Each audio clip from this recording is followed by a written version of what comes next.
Friendships, man, they make life a lot sweeter, don't they?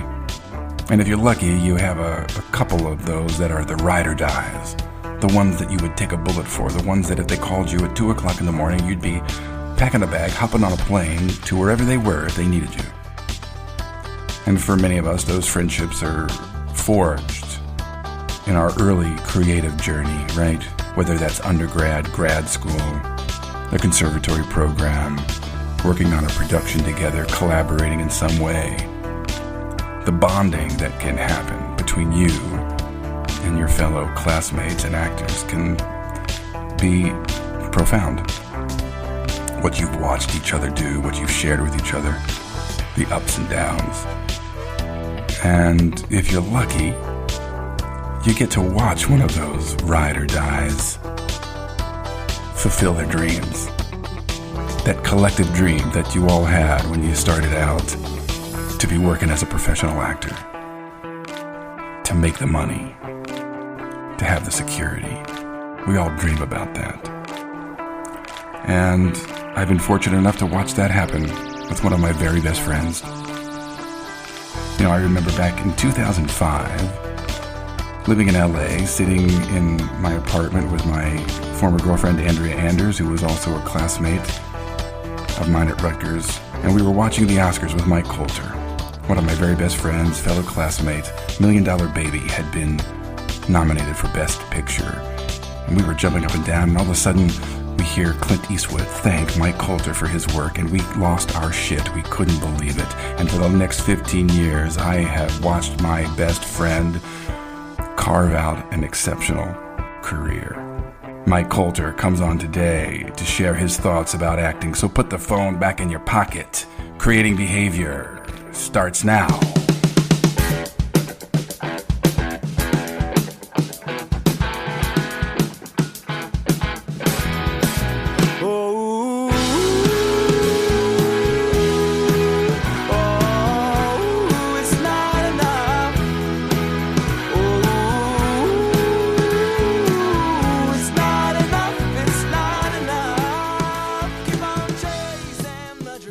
Well, hello, my fellow daydreamers. You know what's crazy about that $1 Million Baby job that Colter booked? That was off of a self-tape.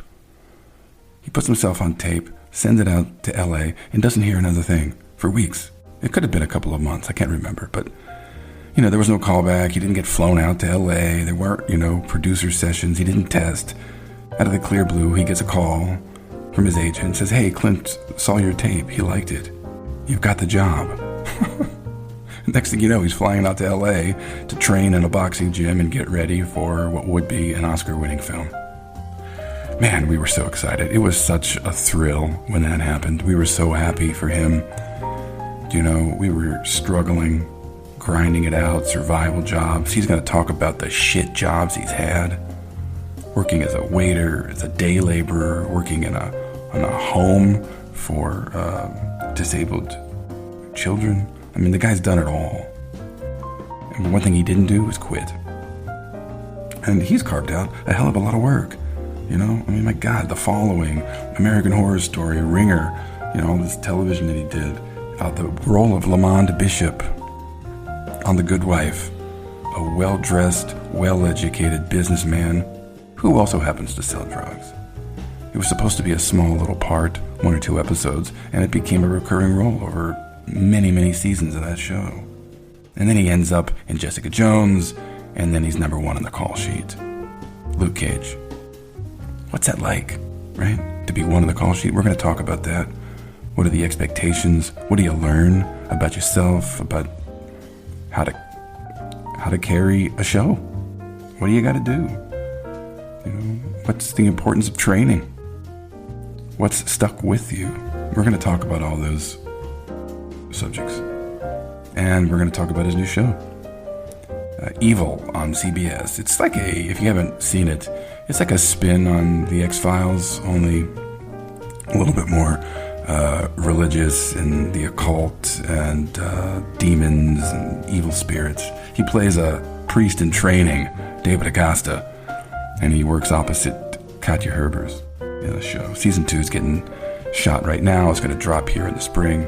So we're going to talk about his experience on that. And he's got some really straightforward, no bullshit opinions about the business, about acting, about managing your career, about staying in the game, and about making it through the struggles and the rejection.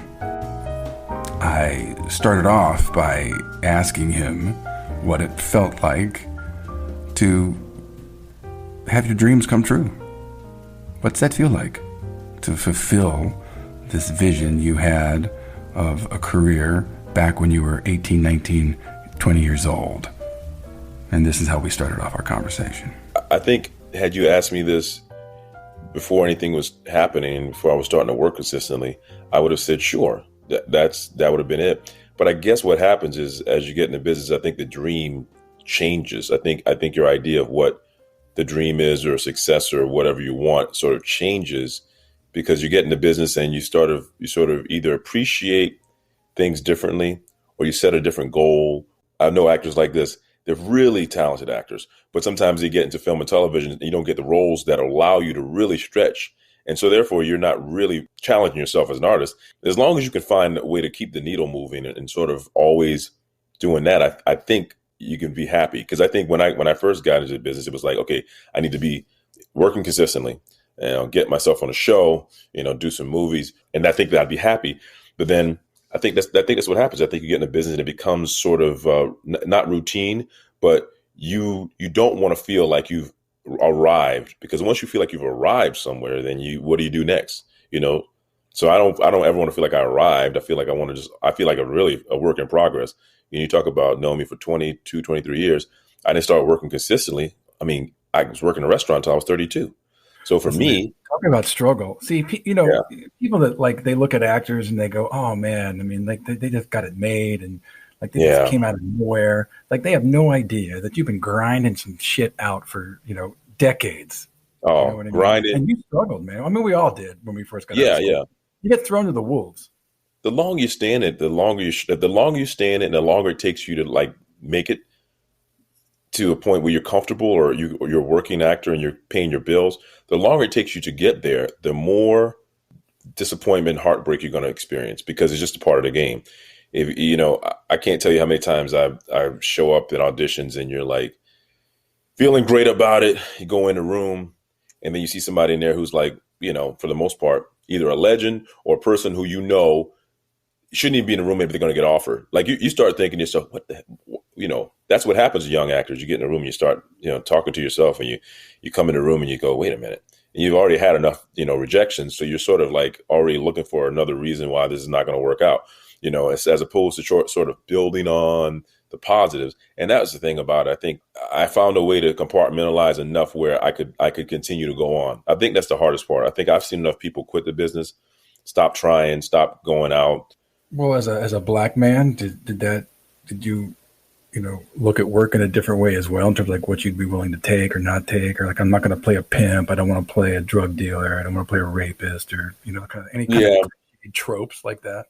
Yeah, I think so. And I think after a while, I would say these things because I think young actors do this too. It's they always go, well, this is what I won't do. You're proud. I'm not going to do this. I'm not going to do that. And then I realized as I stayed in business long enough, I'd have to take things one project at a time and not necessarily give a blanket statement, because one of my favorite roles was I was playing I call him a businessman on The Good Wife. And it was fun because one of the ways of making money was he had a drug business too, but he already had he had a bunch of dry cleaners. He had horse stables. He had check cashing place. He had all these hustles, but he also had drugs as a hustle. And so he dressed in a suit, traveled in limousines and private jets, and had an expensive law firm to defend him. So I looked at him as a person who really was more of a businessman who probably could have had an MBA and basically just been a businessman, but because he was black and he had drugs in his portfolio as one of the ways of making business, that's what people would call him. It's well, he's a drug dealer. So for them, that's what he was. For me, I didn't play him that way because I felt like this was, and that actually the role grew and it, got a little more complex, and they explored the guy's family life. And so when I did that, I realized that not every role, not every trope is so one dimensional, and you have to kind of go one project at a time and look at the writing. And if the writing's good, the character can be more than whatever the thing says on paper. If the person, if it'd be easy to say, that one of my favorite movies, World According to Garp. I think Susie Kurtz was her name. She played a prostitute. That's what you call it. But it's a great little role that popped. You got what's a prostitute? Yeah, Morgan Freeman played a pimp in Street Smarts with Christopher Reeve and a guy called Fast Black. It's a pimp, but that's not what you're watching is like some really interesting character work that is going to change the way your career is looked at. So you kind of have to take it one role at a time, so you're not assuming that something that's going to be one dimensional or not going to be worth your time is going to be the case. So that's kind of what I've learned about. No, you're not. No blanket rules where you're like, no, I'm not going to do that. Never going to do that. You read it first. No, I mean there are things I feel like there's a double standard for men in the Black community when it comes to homosexual roles. If you're a leading man, I feel like if you're a leading man, you don't have the liberty to sort of play with that, because when it comes to perception in the business, when it comes to how your audience and your fans see you, it's a very difficult thing for them to understand. And I think masculinity is not always viewed in the same way in every culture and every group of people. And so I think a lot of times when I look at the landscape of television and film over the years, I've seen times when it was called for, and if you're not a leading man, then maybe it works. But a lot of times I've seen guys either refuse to do it because of the reason I'm saying that you don't get a chance to sort of explore that. So I don't say no to those roles. I wouldn't say no, but what I would say is, what's the role? How is it written? What does the role require? Because at the end of the day, I have no problem with playing homosexuality or any homosexual or anything like that, but it needs to be something that makes sense, and it's not just for the sake of a guy being homosexual. That's not the role. What is the role? What does he do? What's his life like? Who is he in love with? What is his day to day? Who is he? I think, was it Javier Bardem? I want to say it was him, played, I believe in one of the Bond movies, he played a flamboyant, sort of homosexual sort of character, sort of, out there. And I believe that's how he played it. I'm not sure if that's ever was said this way, but that's the last thing you think about that character is like his sexual preference. It was about who the character was and what he was doing. And that's really what it's about. It's about that. It's about like the character, not what the character is defined by in terms of how you label him. So again, every time I look at a role, I'm looking at the writing. What am I going to be able to do, and what can I act? That's the question. I think we talked about with Maggie in the class. What can I act? How can what am I acting? What can I do? What's the behavior, right? It's all about behavior. Yeah. What kind of behavior can I create, and what does this character allow me to do that I haven't done, and what can I tap into and get a hold of? Because I don't care what the character is, but how can I connect to him and create behavior? Well, so when you read a script, do you kind of see the behavior in your imagination as you're reading it? Is your mind already like, oh, I could do this, this could happen? Yeah. Yeah. Like, oh, there's a lot of shit here in between the lines. Yeah. I'm trying to figure out if I can't figure out the behavior, if I don't have a clear understanding of the behavior or the way in which this guy moves a little bit and how he listens and how he because I need his point of view. I need the character's point of view. I need to know how he feels about something. And sometimes you talk about you're a teacher. See, I don't know how to articulate it to people all the time, because it's like after a while you just do it and you sort of innately understand it, and you look at the script and you look at the material.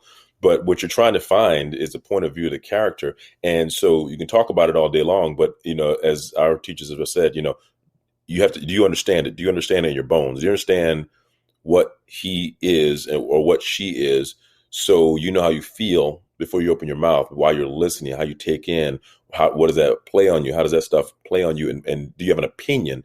You got to have an opinion about everything. Everything, like this director, James Whitmore, we're working with in this last episode. He's an actor, so he understands how to talk to actors and how to excite them, how to get stuff out of them. Anyway, he said, hey, what's going on with you in right now? What's going on with you right now? When people ask you, you got to know all that stuff.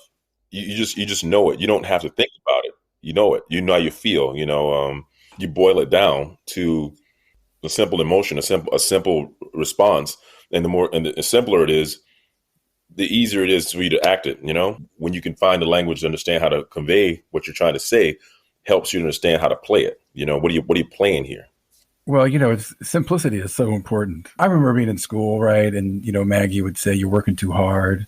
How has your work changed from, like, 26, 27 years old, doing $1 Million Baby, sitting with Clint Eastwood in a car, and what you're doing now? Like, how is it? How have you grown? Well, you just have the nerves. When you're younger, your nerves and your uncertainty of what you're uncertain all the time. Don't get me wrong. I mean, every time you take a new job, you always have a certain amount of uncertainty. It's like first day at school. No matter how long you've been doing it, new director, new show. The comforting things about being on a television show or being a series reg or someone who's been in and out of a TV show as a recurring character and you're familiar with everyone. The comforting thing about that, you trust yourself. You don't feel like you don't feel like you're trying to prove anything. You just work and you can work with a sense of ease because you're not stressed about it. You're not stressed, and so you're working a little freer. You still want to be sharp, but you're free. You're relaxed. You can do more. What choices do you choose to make in a scene? That's going to be the difference in a great performance. And so, because I really feel like, not everybody's a great actor, but if all Right. things being equal and people can act, right? If everybody can act, then it comes down to choices you make in every scene. I've had scenes I go, just changing the choice completely changes everything, makes everything much more clear, makes everything make sense, gives a duality to it. It serves a script and serves a character. Sometimes you come in with this idea and it works. It can work. It's not quite right. So that's where the exploration, those are the things you don't get in television and film sometimes. You don't get rehearsals that really allow you to try a few things. It's really about taking a direction and literally changing the next take. You don't have time to go back in your room. You're not going to room and rehearse it. You're not going to go back and look at the material and work through the moments again. No, you're literally going to change it right now. Entire scene, 3, 4 pages. You're going to change it right now. You're going to change your beats right now. And it's going to be completely different, perhaps completely different. And that is the difference between actors who can work in this business who can't. Here's the thing, everybody's not going to have a director in their ear telling them what to do, right? But if you're directable, if you're able to be directed, if you're someone who can listen and change, you'll be better off because, man, I've seen directors try and tell an actor, give them a note or adjustment, nothing changes. Sometimes actors can't take adjustments. They can only do what they've already prepared to do that night before. If you can't take a note, you're not going to work. No, it's going to be it's going to be very difficult because you do a scene, no director comes in, try it this way. Oh, okay. But now she's only giving you one line she's only giving you one idea, but that changes the actual colors of all the scene. It changes the colors. Everything changes from beat to beat, from moment to moment now because you're coming at it from a different perspective as opposed to this perspective or the angle that you were trying before changes everything. So all the colors and the tempo can change based on this new direction. And it can become a different scene, but you don't have time to go back in the room and work on it. This is not about, okay, I got it. Give me 5 minutes. Give me 10. No, you're going to go again, like in less than a minute. And that's all it is. It's not. I can't think of anything more important as a working actor than being able to take an adjustment and know how to like work and to understand and to change on a dime. Can you tell now when you're working with an actor who's trained versus an actor that's not trained? 100%. An actor who's trained. And again, it does depend on, I guess, the technique or how they trained. But I'm finding a lot more people are in Meisner. I will say I'm finding a lot more people in Meisner than any other way of working. Yeah. I mean, you got to be able to craft the previous circumstance and the relationship, Yep, like all that how stuff. to paraphrase, how to like do an actor's paraphrase and put shit in your own Yep, words, which is really yep, important. I mean, most actors just yep. memorize their lines. That's like all they know how to do. Yeah, and again, if you, well, it's funny because we have a running joke. We'll talk about it we'll talk about it on set sometimes. Actors, because crew, there's crew. A lot of people around, like 100 people, maybe 50 people on set at any given time, and that's not their job is not to understand what the process of an actor is. Their job may be makeup, maybe clothing, maybe any number of things, right? They don't understand the process of an actor, so sometimes they'll have questions. They'll say stuff like, "Man, you got a lot of words today. You guys have a lot of dialogue. You guys have a lot of lines today." That's the Right. least you can do is have your lines. Are you impressed with a guy on a roof? If he's been doing roofing for 10 years, the fact that he can nail a nail in with 2 licks shouldn't be impressive, Yeah. right? That's what he does. It's repetition. And so when people sometimes say that kind of stuff, you go, I guess they don't understand the process, but they don't mean anything by it. They just think that that's impressive. That's not the hard part at all. And all the work that goes into before to make it look effortless, because the words come out. But if you don't know what you're saying, chances are you're gonna have a hard time memorizing those words anyway. And I found that out a long time ago when I first got into business. The memorization of words are a lot easier when you have a need to say them. The need for the words was something that finally clicked. It's like, all right, I need to say these words. But you got to do something too. Like, what am I doing? Yeah. Like getting what am I doing? Effect of the moments. These words are serving a purpose. How do I create behavior with these words, using these words? Sometimes with actors or writers, they'll write for the actor, especially if you've been on the show for a while. They'll watch you and they'll see how you behave and stuff like that. And they'll start writing even the stage directions, creating this thing that basically feels like they've already seen this thing played out before. And me as the actor, I get annoyed. And as other actors I know, we get annoyed because you're writing something here, inhale here. Now I'm not going to do that because now I got to find maybe it's an interesting choice. Maybe sometimes it works. But I got to be able to look at that and go, all right, this is not how I want to do this. And I'm going to actually go the opposite way so I can create some other tempo in the scene that may serve this purpose better. Forget about the punctuation. A period means nothing. A dot means nothing. A comma means nothing. And I tell people, you got to know the lines so well because you need to be able to find some way to change the cadence in a scene and get what you want and have the effect on a person. When actors don't know their dialogue well and they come on set and it's like, got less pressure, you're doing all stuff, you got a couple takes wide, you do a couple medium shots and you get into the close-ups. If you don't know your stuff well, you can't take adjustments. That's another reason you can't take adjustments because you're stuck looking for the words. No, you're in your head. You're in your head. Yeah. You're in your head. And see the difference between a really good actor or trained actor is one thing to pretend to act like you're looking for the words. But when you really, really are looking for the words, you can't change your tempo. If you're looking for the gear, if you can drive a stick shift and you're looking for the gear, really looking for it, then you can only do what you can do. But when you really have a mastery of it, you got to be able to shift when you want to shift. You got to be able to get out of that dialogue, that monologue, speed up, slow down, stop, come back, look for the words. And sometimes when you're really good, people, the script supervisor will say, she'll start yelling the line and go, no, I know the line. I'm acting. Oh, right. I know yeah. I've seen people be written off. Like I've seen people's character arc diminish or go away. I've seen people based off the quality of their work when they come and shoot. Quality of the work, maybe the storyline's not working, something, maybe it's a lot of reasons, but sometimes I've seen that happen. Another actor came on one time and it was painful because we covered this scene so many times and I ended up being the last person because it's the way the cameras work and I was around the other side of the room. You say the scene about 50, 60 times, you're tired of saying the words. The words are coming out, but now you gotta focus again because your brain's just doing a different thing now. It's like about 11, 12 o'clock at night, you're getting coverage. And I've seen actors in that moment sort of just like can't pull themselves together because they just don't have the technique and stuff. And they're not able to focus and to really get thing going. And so you see him come in. I mean, this guy, one time he came in and just, it was painful because he must have done like 15 takes. Just had to come in and say 1-2 lines. And he was the last person to do it.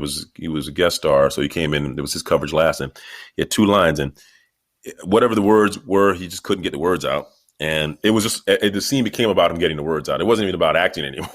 It was just getting those words out. At some point you just feel so bad for them. They're struggling. They just like, they come in, it's like, nope. All right, go back and back to 1. You don't even know if he's ever going to get it right. You just feel like you're going to have to loop this thing, needless to say that person never came back, but that's the thing about it. And he wasn't an accomplished actor, but he was building a resume and you're not going to get the next opportunity if you can't, you got to nail everything almost every time. You have to. Yeah. You don't want to be the problem. No, God, no. What's it like? What changes when you get one on the call sheet? I mean, everybody dreams about that. Everybody's like, yeah, man, I can't wait till that day happens. And, Luke Cage, it was an iconic part. It's like it's culturally woven into the fabric of the comic world. And all of a sudden you're one on the call sheet. Like, what changes? Oh, man, I think I guess it's more pressure. I think the idea that you are the person that sort of dictates the mood and the culture of the set is sort of the thing that you don't understand. Because before that, I should have, but I didn't. I should have asked a few people who I knew were number ones, and I had worked with them. Like, hey, well, just if you have any advice, because you become number one on the set. You got a few people, on the call sheet who would like to be higher in the call sheet. Some people come at it from a standpoint of, all right, I'm number one, screw everybody else. I get what I want, and when I'm not working, I don't hang out with people. I don't engage. It's like it's me and everybody else, right? It's like it keeps an air of superiority about them. It keeps a certain amount of a distance from people. I don't think that's the way to go. It's a steady balance of professionalism and an ability to get the job done and make people feel like they're all of a little bit of value, because you never realize how many people really are. Not only are you their job, their livelihood is sort of like tied into your work, but also their recognition that they matter. It sort of goes without saying. You sort of don't realize that everybody's looking up the call sheet. You don't realize that people are paying attention to you, and that's something that just never occurs to you sometimes when you're a working actor and you start working enough where you don't really think about the day to day. People are there to work on something, and I got to tell you, there's a lot of crew members, there's a lot of people, even actors, that if they don't feel of value, they're not going to put their best effort in. They're not really trying hard. They're not really supportive of the whole project because they don't feel of value. They don't feel seen. So as much as number one is about, you got the most this to do, you got the most, you're carrying the show as an actor, but you're also creating an environment where people are either going to want to come to work, or they're going to want to see this thing work, or they're going to hate coming to work. It's just a difference between trying and not trying, trying to make things work better and effortlessly and trying to sabotage everything around you. And I've seen people, they just, can't stand the number one, or they can't stand certain people. And that's something that, I didn't anticipate. It's nice being number one for a lot of reasons. I think, honestly, now that I've done it, I'm really happy with, I'm more about the role, because when I finished with Cage, it was more about, I need a role that's different. I need something really interesting. I need something different. I was just looking for an interesting role that I was going to connect with and was going to give me the most challenging journey as an actor. And so for them to sort of now see me as a priest who was going through this thing as a Catholic, it was a big move for them, because they trusted me as an actor, going, hey, we want you to play this role. And I couldn't see anything in that role that I had ever necessarily done before they had seen me do. So I was looking at it from a standpoint of like, they're trusting me as an actor to sort of find this character and figure him out and make it work. So that's what I was looking for. And I think that turns you into a person who's looking for the right job, as opposed to looking for the job that, that is like going to stroke your ego. I mean, I think everybody knows what is really good about fame, but like, what's the worst part about being famous?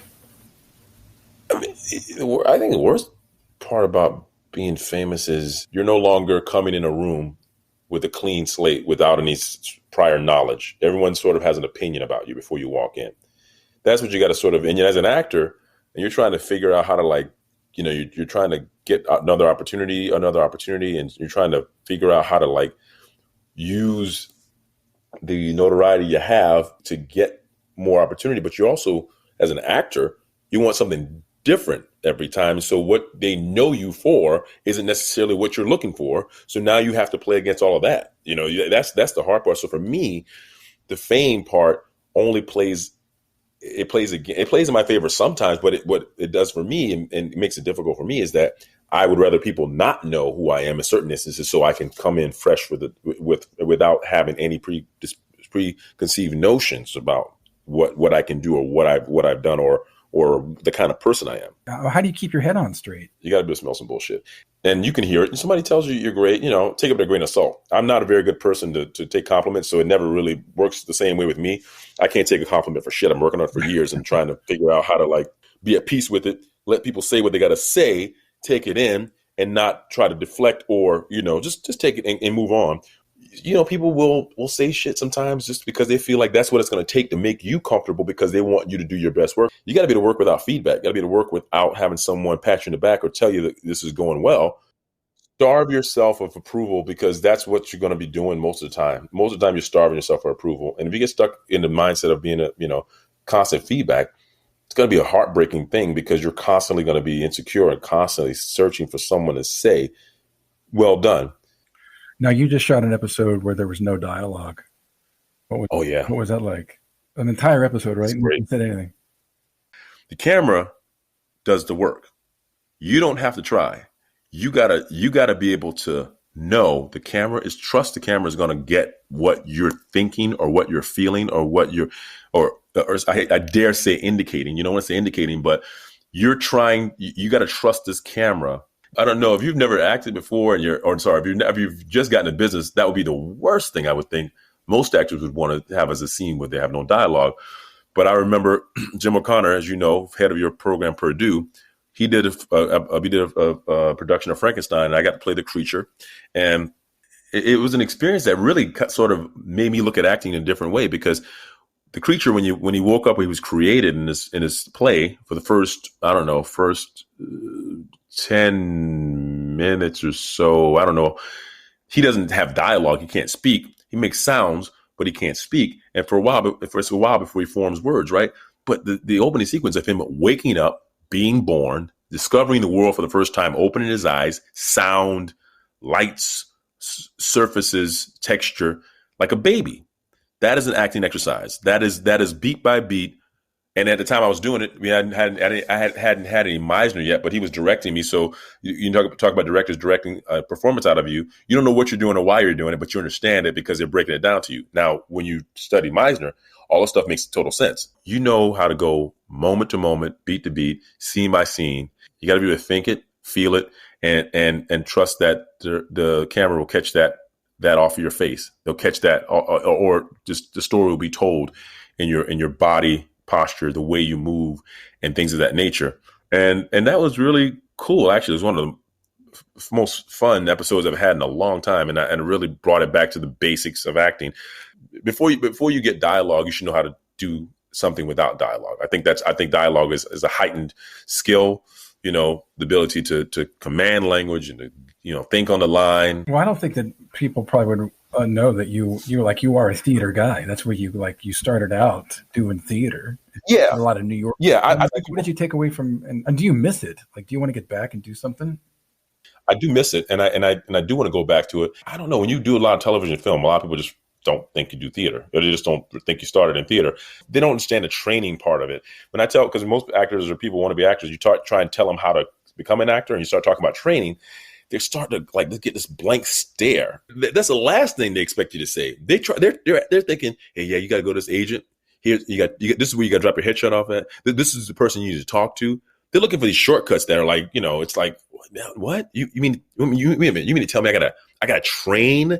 Most successful actors have seriously trained themselves. Like the actors that are working, that are carving out careers. You look at their resume; they're coming out of grad programs, they're coming out of conservatory programs, BFAs, BFAs, you name it.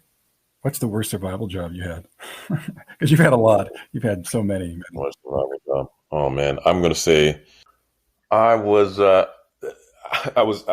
labor ready. I labor ready. Yeah. I mean, I'm working day to day, get my state ID, my license, showing up, waiting for a person who needs laborers for the day to do something that's menial labor, manual labor, picking up rocks, pushing stuff, moving boxes, requires no skill whatsoever, just able bodies. That's what you need. It was 2001 all day long. And I was making, back then, minimum wage was about $8 an hour. And so I'm 64. So if I'm working 8 hours a day, I'm 64 and I'm taking home $40. How would you describe the importance of listening? You can't really overstate the importance of it, because we joke about it. Sometimes on set, everybody says, "Oh, your dialogue, talk, blah blah blah blah blah, my line." Right. And if you're not listening, it's apparent, because I'm a better listener. I'm a better listener when I'm working than I am in life. And the reason that is because you have to be. There are times when I'm listening. I know a person is saying their lines wrong because it's not what I need to hear, and I don't I don't stop and take and go, well, that's not. But they didn't say what I needed to hear, and so maybe he'll say an operative word that my character is supposed to repeat. Well, I'm listening. I hear that operative word, and then if I'm using that word in my argument against them, I'm going to use the word he said, not the word that's on paper that we were supposed to say. But I got to be listening to hear that. And if a person's not a listener, they don't hear it, and they just say what's. So it could work just fine in the take if you were actually listening. That person said the wrong lines. We know. He said the wrong word. We know. If you're listening, now you take that word he said and use that one. I've done that many, many, many times. People, it's like the word's close, not the right word, similar word, a synonym for the same word, but you got to be listening to pick that up. There's no way around it. You gotta constantly be listening because it's a ball. It's a ball. It's energy. Sometimes a person is throwing the ball, and the energy in the scene requires you to listen so you can pick up the pace, pick up the cues, know when to come in. Simple thing is, in general, not always. It's not always this way, but there's one person that's sort of driving the scene, right? Everybody can't be. You got two different energies. Everybody can't. One person can't. Both people rarely can be hot in the scene same time. Can't come in with the same energy. There's a yin and a yang. There's a staccato, legato, and that works in most scenes. You got to balance each other, and that usually plays that well. Otherwise, the scene will implode on itself, and it won't make any sense, and you can't even listen to it. So you got to, inherently, you got to know which way your character is going. If it's well written, sometimes it's obvious, but sometimes it's just that simple. And maybe it goes back to training. Sometimes when a person makes a choice, that choice may be the wrong choice. You, as an actor in the scene with them, make a choice that you think serves the scene, serves the character. This person comes in, and the scene might not be working because that person is not in the right pitch, not in the right note. He's not hitting the right note. So when we talk about a scene has a start somewhere, it has a beginning, a middle, and end. Where you start the scene, you should be in a different place by the time you end the scene.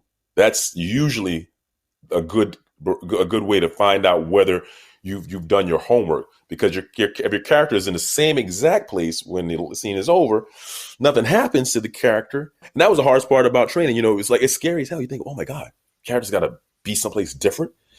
How am I going to get there? Well, you do your homework, but then, you don't know what the other actor is going to give you. And you got to be able to take in, and you got to be able to listen. And they're going to give you something, a moment that oh, I didn't even see that coming. Didn't even see that coming. Yeah. It changes me. Yeah. So now, so you plan something. You go, oh, this is what I think is going to happen. But then that person has a really specific thing that you didn't think about. So now that's actually something that now the way you take in, the way you listen, it's much more alive. It's something that you didn't, but it justifies the scene. It makes sense. And that person is going to do it that way. Now I got to do it this way. You can't stick to your decisions before the scene starts and never shift. Somebody does something to you, and I see actors do that's another thing. They're not trained. This person gives them something. You go, how the hell can you respond in that manner based off of what that person just gave you? Right. That's impossible. Right. If you're being calm and you're trying to be charming, and everything's going great, or at least that's the way you thought it was going to go, and you're trying to seduce this woman, and she's supposed to be giving it to you. If she laughs at you, you got to work off that. You got to work. She's laughing at you. You can't ignore it. You can't just keep talking. You can't just keep going as if she's supposed to have sex with you or give you her number or leave the bar with you. But in the middle of she laughs at you, or it's the worst acting. Those are bad actors, man. That's bad acting. Yeah. You can't do that. And listen, again, we as actors, we're in the moment, we sort of shift, but it's the director's job to say, hey, this is we're going to direct the scene, to serve the scene, to make it work. Maybe that choice isn't the right choice. Maybe she can't laugh at you in that moment because it doesn't make sense. And we can't, so there's certain things, but you also got to be ready to go with wherever she goes or wherever that person goes, or how that person decides to seduce you. I had an actor come in. I wasn't in that scene. My co-star said some actor, very young, very green, comes in, supposed to seduce her. It's a very short scene. He doesn't even know how to come on to a woman in a bar. It's almost like she's literally trying to tell him, do it like you do it in life. And it was like he had an idea of how he thought this should go. You can't do actions also. You're not going to be doing anything. Subtlety is something that people don't get sometimes. Subtlety. You don't have to hammer every moment, beat, every action. You got to be able to work off subtext. You got to be able to work off the meaning of what someone's saying to you. You got to be able to work. Yeah, or not. Yes, you got to be malleable to the nuance of the moment. Absolutely. Right. No response is almost as big as a response. No response is, what does that do to you? I wanted to jump in here real quick before I give you the closing part of our conversation. I just think it's really refreshing to hear a working actor, well trained like Colter, just talk about in an actor's terms, right? It's not the same as a teacher, but what it means to be able to work off another human being, what it means to listen, to be able to respond in the moment to what you're getting, not doing your homework at the other person, not acting at the other person, not going from cue to cue to cue to cue, but from going to impulse to impulse to impulse. And, listen, the last thing you want to be is a problem when you get onto a set or a rehearsal. So we were closing out our conversation, and I just straight up asked him, how about some advice? What do you got to say to everybody out there who is grinding it out, who's got this dream, this vision of living the life of an actor? And this is what he had to say. Actors are not normal people. So when I tell actors, like, you got to want this and you got to be able to do this and not have any other desire but this. Even if it means you're going to not have health insurance, you're probably not going to be able to pay your bills. You might be on the road, a regional theater. You got to be doing this because this is all you know. You don't know how to do anything else. You can't see yourself doing anything else. You have no desire to do anything else. You have to be so stubborn, so focused, singularly focused on this journey and this desire to be an actor, that no matter what I tell you, no matter how I tell you how hard it is and how unlikely it is and all the bad stories and the people that didn't make it and the things that I did and the things that, no matter what I do to talk you out of it, you have to never be afraid, or at the very least, you have to say to yourself, well, that's not me, not going to happen to me. I'm going to make it. If you can find a way to, no matter what a person tells you, that's to deter you from doing this job that is 98% likely to fail, and you see yourself as a unique individual and somehow you're different, if you can tell yourself that and you believe it, then that's half the battle. You got to believe when nobody else believes, because I got to tell you, there's almost nobody, when you tell me you're an actor, that's going to believe that you're actually going to make it. There's almost nobody who meets you as an actor, I don't care what stage you're on in your life, they don't believe that, unless they know you, you're famous, they don't believe you probably even work. You tell somebody you're an actor, they probably think you work in a restaurant. Everybody thinks they can be an actor. You play a flute, people go, I can't do that. You do a pirouette, can't do that. Somebody's doing singing, certain skills, playing a oboe, violin, harp, you can't do that. When you see somebody who's a really good actor, somehow they believe that they also can do that. And they don't know that they can't do that until they actually get in there and try it. And you may be on that journey as an actor for 4, 5, 6, 7, 8, 9, 10 years before it finally dawns on you that you don't have the capability or capacity to do what you thought you could do. And by that time, you've dedicated 10 years of your life. So good luck. Good luck exploring this thing that you can't live without. Because if you're wrong, well, I guess the worst case scenario, at least you tried, right? At least you're still in it. And I see people, there's still any level of success is good for them. But I warn you, find your success level. Ask yourself, what does success mean to you, and how much is really success, and what, and sort of figure that out, because it's going to change. It's going to change, So be prepared for that. Whatever you decide, be prepared for the change and be prepared for the hardship. Damn. I told you that he was going to give it to you straight. He is no bullshit. I hope you appreciated that. My fellow daydreamers, thank you for sticking around and keeping that phone in your pocket. You can follow the show wherever you get your podcasts. Subscribe to it. Review it, please, on iTunes. That would really mean a lot to me. You can go to my website, creatingbehaviorpodcast.com, for the links and content to all of these shows. You can leave me a message. You can sign up for the newsletter. You can schedule private coaching with me. You can follow me on Instagram at Creating Behavior. You can follow my acting studio at Maggie Flanagan Studio. This song, Not Enough, given to me by my former student, Lawrence Trailer. Thank you for the song, my man. My friends, stay resilient, playful out with yourself, and don't ever settle for your second best. My name is Charlie Sandlan. Peace.